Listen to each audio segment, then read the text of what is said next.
السلام علیکم ورحمۃ اللہ وبرکاتہ۔ ناظرین کرام، کیسے ہیں آپ سبھی؟ امید کرتا ہوں آپ لوگ خیریت سے ہوں گے۔ آج میں آپ سب کی خدمت میں مفتی سلمان اظہری صاحب کا ایک بہترین خطاب لے کر کے حاضر ہوا ہوں۔ اس ویڈیو میں مفتی سلمان اظہری صاحب کیا بیان کر رہے ہیں آپ اس ویڈیو میں دیکھ پائیں گے۔ میرے بعد مفتی سلمان اظہری صاحب کا خطاب چلے گا اس ویڈیو کے اندر۔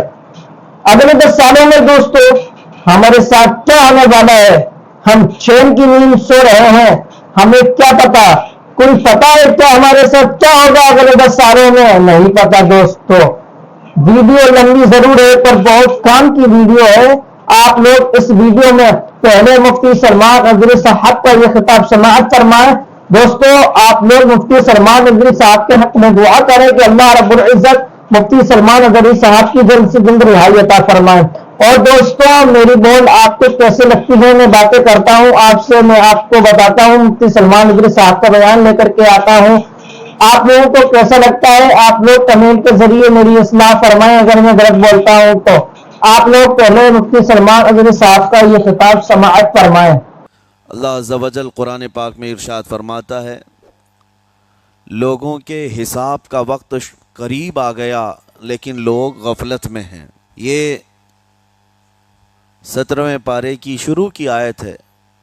اللہ تعالیٰ یوں فرماتا ہے، اقترب للناس حسابہم، لوگوں کے حساب کا وقت قریب آ چکا، وہم فی غفلت معرضون، اور وہ اترائے ہوئے غفلت میں پڑے ہوئے ہیں، منہ پھیرے ہوئے ہیں۔ لوگوں کو اس بات کا اندازہ ہی نہیں کہ حساب کا دن کتنا سخت ہونے والا ہے۔ میرے عزیزو، جب نبی پاک صلی اللہ تعالیٰ علیہ وسلم نے یہ ارشاد فرمایا کہ میں اور قیامت ایسے ہیں جیسے 2 انگلیاں قریب ہیں، 1400 سال پہلے رسول پاک صلی اللہ علیہ وسلم نے یہ فرمایا تھا کہ قیامت اتنی قریب ہے جتنا 2 انگلیاں قریب ہیں۔ اور اب کے زمانے میں تو قیامت کے سلسلے میں جو حضور پاک صلی اللہ تعالیٰ علیہ وسلم نے نشانیاں بتائی تھی وہ تقریباً پوری ہو گئیں، بڑی نشانیوں کو چھوڑ کر۔ اور یہ بھی حدیث پاک میں ہے کہ اگلا زمانہ اتنی تیز گزرے گا کہ تمہیں اس کا اندازہ ہی نہیں ہوگا۔ زمانوں پر زمانے آتے چلے جائیں گے۔ یہ جو آخری وقت کی نشانیاں ہیں، میں صرف مختصر سا ایک پیغام دوں گا۔ شعبان کا مہینہ ہے، یہ رسول پاک صلی اللہ تعالیٰ علیہ وسلم کا مہینہ ہے، اور رمضان کے بعد سب سے زیادہ حضور پاک صلی اللہ تعالیٰ علیہ وسلم کو روزے کی حالت میں کسی مہینے میں دیکھا گیا تو شعبان کا مہینہ فرمایا گیا۔ کبھی کبھار پورے شعبان کا مہینہ حضور صلی اللہ علیہ وسلم روزے سے رہتے، اور یہ ارشاد فرماتے کہ یہ مہینہ ایسا ہے جس میں سارے لوگوں کے اعمال اللہ کے حضور جاتے ہیں، پیش کیے جاتے ہیں، اور میرے آقا فرماتے ہیں اس حال میں میرے اعمال پیش کیے جائیں اللہ کی بارگاہ میں کہ میں روزے کے عالم میں ہوں۔ جب میرے اعمال پیش کیے جائیں اللہ کی بارگاہ میں تو میں روزے کی حالت میں ہوں۔ تو یہ شعبان کا مہینہ جو اب رمضان المبارک کے قریب کر رہا ہے، لیکن بعض بزرگوں نے یہ بھی فرمایا شعبان میں موتیں بھی کثرت سے ہوتی ہیں۔ لوگوں کا یہاں پر حساب کتاب 15ویں شعبان کو جو اب شب برات آنے والی ہے لکھ دیا جاتا ہے، سال بھر میں کیا کیا ہونے والا ہے، کتنے لوگ جانے والے ہیں۔ کئی لوگوں کی کتابیں بند کر دی جاتی ہیں۔ حدیث پاک میں یہ بھی ہے کہ فیصلہ اللہ تعالیٰ فرشتوں کے حوالے فرما رہا ہوگا، حالانکہ جب ہم ماں کے پیٹ میں تھے تبھی لکھ دیا گیا ہے کہ کتنی عمر ہے، لیکن فرشتوں کو جو ٹرانسفر کیا جاتا ہے سال میں ایک مرتبہ، اگلے سال ان کا کیا کیا ہونا ہے۔ اور حدیث میں ہے کسی کے متعلق فرشتوں کو یہ کہا جا رہا ہوگا کہ فلاں 1 مہینے بعد، 2 مہینے بعد، 1.5 مہینے کے بعد اس کی فلاں وجہ سے موت آئے گی، لیکن وہ بندہ شادی کی تیاری کر رہا ہوگا، وہ بندہ جس کی موت کا آرڈر جاری ہو چکا ہے، فرشتے لے چکے ہیں، وہ اپنے کاروبار کے اور اپنے گھر بار کے بنانے میں مصروف ہوگا، اسے اندازہ تک نہیں ہوگا کہ شعبان کے اس مہینے میں اس کی موت کا پروانہ نکل چکا ہے۔ اسی لیے میں عرض کر رہا ہوں قرآن کی آیت اقترب للناس حسابهم وهم فی غفلۃ معرضون، اللہ فرماتا ہے لوگوں کا حساب بہت قریب آ چکا جبکہ وہ غفلت میں پڑے ہوئے ہیں۔ اب جس زمانے میں آپ زندگی گزار رہے ہیں یہ اتنی تیزی سے آپ کے اوپر سے گزر جائے گا کہ آپ کو احساس تک نہ ہوگا، بلکہ ایک حدیث کا مفہوم یہ بھی ہے کہ جوان بوڑھے نظر آنے لگیں گے اور بچے جوان نظر آنے لگیں گے۔ وہ دور آئے آج، بچے تو ہمارے جوان ہو ہی چکے ہیں، جو 6 سال کے بچے ہیں، 5 سال کے بچے ہیں، جن کو حقیقت میں بچہ کہا جاتا تھا، اب کے زمانے میں وہ بچے ہی نہیں رہ گئے۔ 8 سال کے بچے وہ بچے ہی نہیں رہ گئے۔ ساری اسکولوں کے حالات ہمارے پاس آئے دن نئی نئی خبریں آتی ہیں۔ 3ری جماعت کا، 4تھی کلاس کا بچہ خطرناک قسم کے نشوں میں مبتلا ہے جو بڑے بڑے جوان بھی نہیں کیا کرتے تھے۔ تو بچہ کہاں رہا؟ حضور پاک صلی اللہ تعالیٰ علیہ وسلم نے فرمایا تھا بچے جوان لگیں گے اور جوان بوڑھے، اور جوانوں کی حالت یہ ہے کہ سارے مزے اپنے بچپن میں اتنے کر لیے کہ جوانی میں طاقت ہی ختم ہو گئی۔ 25 سال کی عمر میں ایسے لگتے ہیں جیسے کہ بوڑھاپا آ گیا، کمزوریاں آ گئیں۔ 30 سال پہلے کے دور میں 40 سال کو بھی جوانی کہا جاتا تھا، اب کے دور میں 40 سال تو بڑھاپا ہو گیا۔ 30 سال کی عمر کے بعد آج کے نوجوانوں کے جواب دینے لگ جاتے ہیں۔ اس کی وجہ یہ ہے کہ بچپن میں اپنے آپ کو برباد کر لیا، بچپن میں اپنے آپ کو ختم کر لیا، تو جو بچپنا تھا اس کو جوانی میں بتا دیا، اور جو جوانی ہے وہ بڑھاپے میں۔ اور جو بوڑھے اصل بوڑھے ہیں جن کو 60-70 سال کی عمر ملی ہوئی ہے، یہ اللہ تعالیٰ کی طرف سے ان کے لیے نعمت ہے۔ باقی قیامت کے قریب جو حالات ہیں وہ اس طرح کے ہیں۔ اور مزید میں آپ کو یہ بھی بتا دوں کہ زمانہ ترقی کرتے کرتے تمہیں ایسا سست اور کاہل بنا دے گا کہ تم کوئی کام کے لائق بھی نہیں رہ جائیں گے۔ بہت ساری چیزیں ہم سے رخصت ہو رہی ہیں، ہمیں اندازہ بھی نہیں۔ ابھی کل ہی میں ذکر کر رہا تھا، ابھی 10 سال پہلے، 20 سال پہلے جو چیزیں ہمارے آنکھوں کے سامنے موجود تھی وہ اب غائب ہو چکی ہیں۔ خالی وقت اسے ملے تو نشہ بھی یاد آ جائے، خالی وقت اسے ملے تو عورتوں کی طرف میلان بھی بڑھ جاتا ہے، خالی وقت اسے ملے تو اس کو دولت لٹانے اور عیاشی کرنے کی فکر بھی سوار ہونے لگتی ہے۔ اپنے آپ کو وہ کسی چیز میں مصروف کر لے، اور سب سے بہترین مصروفیت کیا ہے؟ اللہ اور اس کے رسول کا ذکر پاک ہے۔ یہ سب سے بہترین مصروفیت ہے کہ تم نے اپنے آپ کو اس میں مصروف کر رکھا تو اللہ تعالیٰ دنیا کی تمام مصروفیتوں سے تمہیں آزاد کر دے گا، برائیوں سے آزاد کر دے گا۔ قرآن میں رب تعالیٰ فرماتا ہے وَقَالُوا حَسْبُنَا اللَّهُ وَنِعْمَ الْوَكِيلُ، جنہوں نے یہ کہا ہمارا رب ہمارے لیے کافی ہے، ہمارا اللہ ہمارے لیے کافی ہے، اور کیا ہی بہترین مددگار ہے، کیا ہی بہترین وکیل ہے جس نے یہ کہا۔ اللہ فرماتا ہے اس کے فوراً بعد آیت آئی ہے فَانْقَلَبُوا بِنِعْمَةٍ مِّنَ اللَّهِ وَفَضْلٍ لَمْ يَمْسَسْهُمْ سُوءٌ، اللہ ان لوگوں کو اپنی خاص نعمتوں میں لے جائے گا، ایسی جگہ جہاں کوئی برائی انہیں چھو بھی نہ سکے گی۔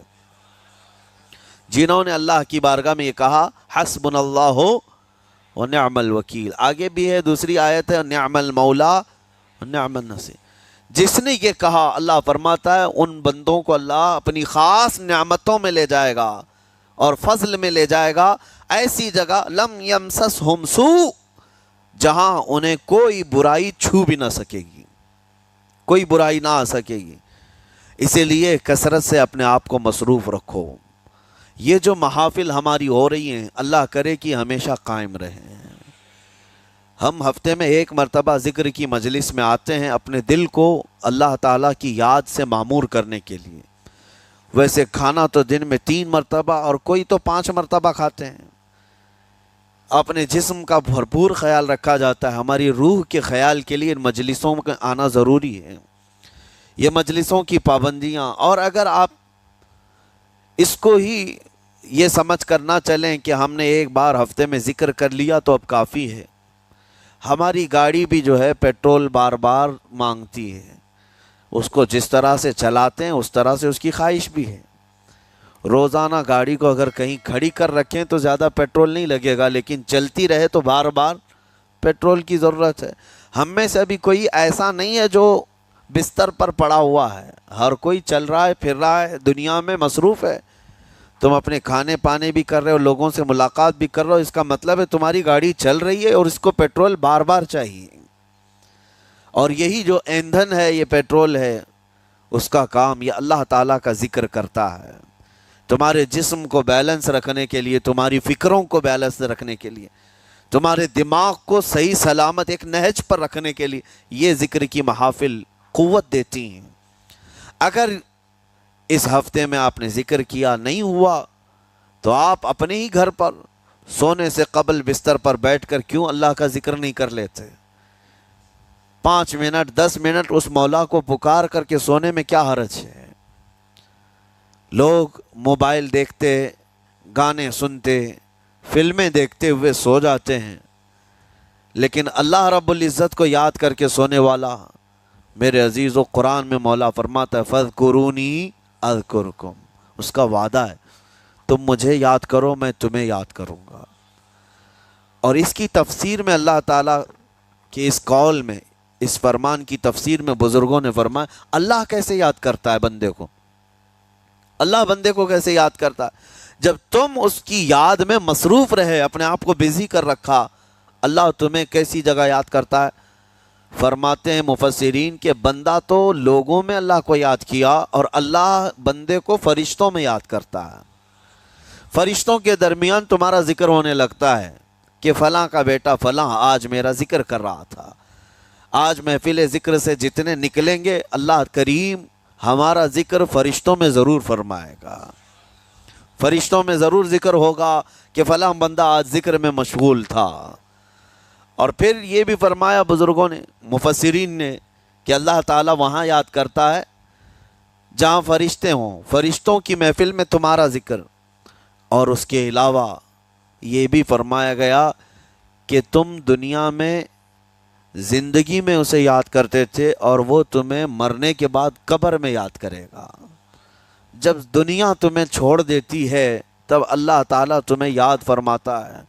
فَاذْكُرُونِي أَذْكُرْكُمْ کا مطلب یہ ہے وہ تمہیں یاد فرمائے گا، لیکن اس کے لیے کثرت سے تم اللہ کو یاد کرو، اللہ کو یاد کرو. تو بہرحال میرے عزیزو، قیامت کی نشانیاں جو ہم نے آج مختصر آپ کے سامنے رکھی، وہ بہت تیزی سے تمہارے سروں پر آ رہی ہیں اور تمہارے ہاتھوں سے بہت سارے کام اب چھن جائیں گے. ابھی آپ ترقیات میں خوشی سے بات کرتے ہوئے بیٹھتے ہیں نا، ڈسکس کرتے رہتے ہیں کہ سنا ہے ایسی کار آ رہی ہے کہ وہ اب بغیر ڈرائیور کے چلے گی، روبوٹ سے چلے گی. اس کو تو ہم خوشیوں میں ڈسکس کرتے ہیں کہ اچھا ایسا ہونے والا ہے. پہلے ایسا تھا کہ موبائل آپ بٹن کے دباتے تھے، کسی نے اگر خبر کر دیا کہ نہیں بعد میں صرف ٹچ کرنے سے آتا ہے تو آپ کہتے اچھا ایسا بھی آنے والا ہے. لیکن آپ کوئی کہے تو آپ کو کوئی تعجب نہیں، ٹچ اسکرین، کوئی تعجب کی بات نہیں. بنا ڈرائیور کے گاڑیاں آ جائیں گی. اس طرح ہوتے ہوتے نظام زندگی اس قدر بدل جائے گا، اس قدر بدل جائے گا. آج میری یہ بات نوٹ کر کے رکھ لیں، زندگی باقی رہی تو 10 سال بعد انشاءاللہ ہم ملاقات کریں گے اگر اللہ نے زندگی باقی رکھی. اور اس کے بعد پھر ہماری یہ باتیں میچ کر کے دیکھیں کہ کیا کیا ہوا ہے اور کیا کیا دنیا بدل چکی. اسی لیے میں کوئی بھوشمانی نہیں کر رہا ہوں اور نہ ہی کوئی جوتش بابا ہوں طوطا لے کر جو بیٹھتا ہے، یا تمہارے ہاتھوں کی لکیریں دیکھ کر کے کوئی فیوچر بولنے والا نہیں. مصطفیٰ کریم صلی اللہ تعالیٰ علیہ وسلم کی احادیث سے جو قیامت کے قریب ہونے والے رونما ہونے والے واقعات ہیں، میں ترجمانی کر رہا ہوں حضور کی حدیثوں کی، اس لیے کہ ہمیں پتہ ہے دنیا کے سارے سائنسدان جھوٹ بول سکتے ہیں، مدینے والے کی بات جھوٹ نہیں. میرے آقا صلی اللہ تعالیٰ علیہ وسلم کا فرمان جھوٹا نہیں ہو سکتا. اس لیے اگلا دور جو آ رہا ہے وہ بڑا سخت ترین ہے. اب آپ دیکھیں محنت سے عاجز، ہر چیز سے محنت سے تمہیں نکال لینا ہے. میں نے تو لکھنے پڑھنے کی ایک مثال دی کہ تمہارے ہاتھوں سے قلم چلا جائے گا، تمہارے پاس سے کتابیں جو پرنٹ ہوتی تھی یہ بھی چلی جائیں گی. بس تم موبائل میں آڈیو کتابیں سنتے رہو. اور دور تو ایسا ہوگا کہ کچھ لکھنا بھی ہے وہ بھی ابھی آ ہی چکا ہے. وائس کمانڈ جو ہوتا ہے اس کو بولو وہ لکھ کر کے دے دے گا. تم اس میں موبائل میں جو بولو گے وہ ٹائپ بھی ہو جائے گا. تو جب آپ کے بولنے سے سب لکھ بھی جاتا ہے تو قلم اٹھانے کی ضرورت کیا ہے؟ قلم چھوٹ گیا تمہارے ہاتھ سے، یہ سب چیزیں چھوٹ جائیں گی.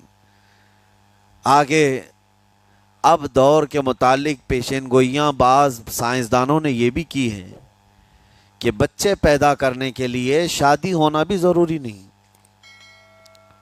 یہ دنیا کا پلان ہے، یہ میں فطرت خداوندی کو نہیں بتا رہا، اللہ کے قانون کے خلاف ہے.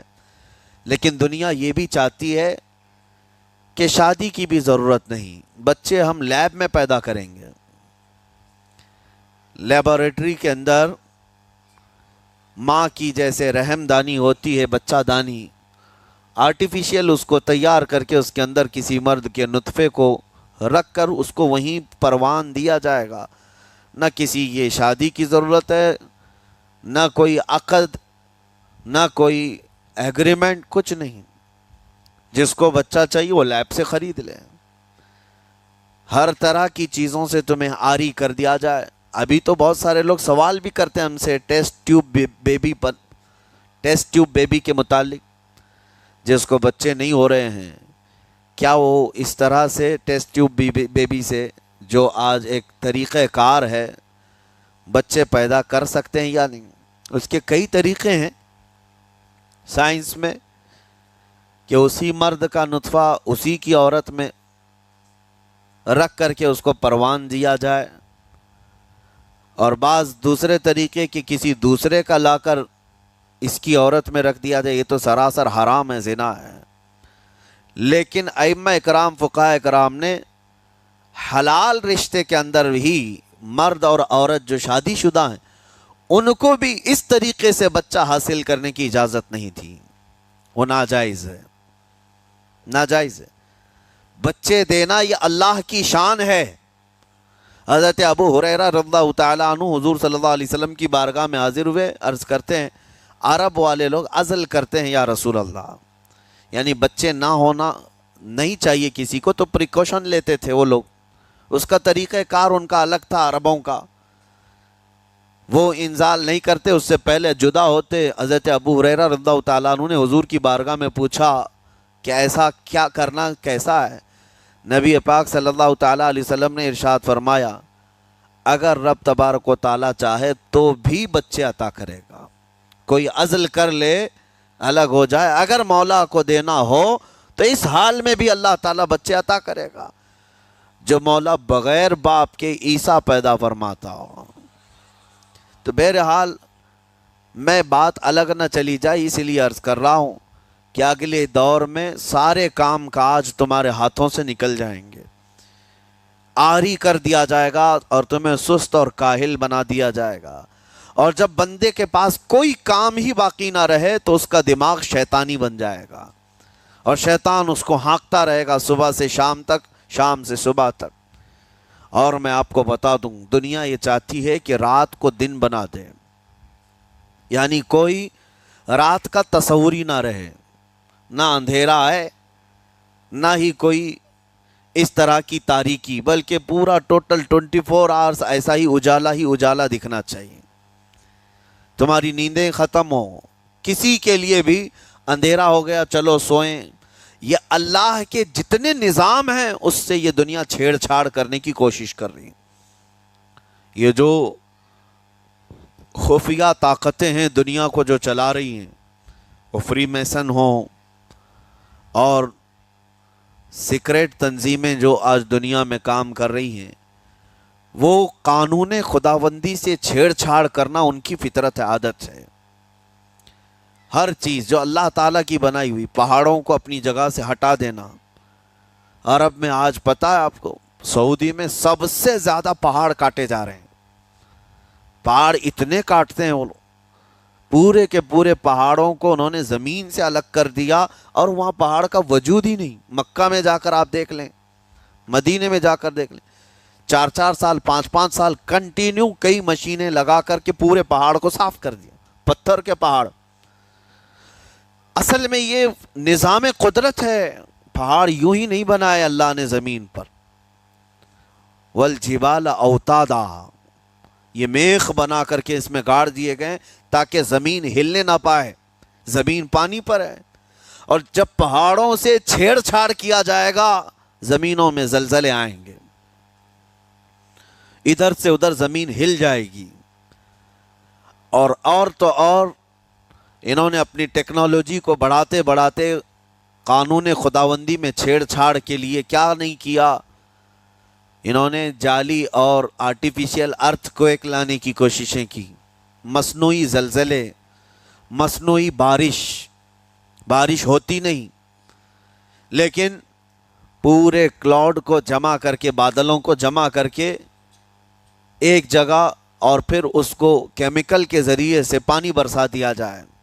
لوگوں کو لگتا ہے کہ ابر چھا گیا اور پانی آنے لگ گیا، یعنی بارش بھی مصنوعی برسائی جائے، ہوائیں بھی مصنوعی چلائی جائیں، پہاڑ بھی کاٹ دیے جائیں، جعلی زلزلے لائے جائیں۔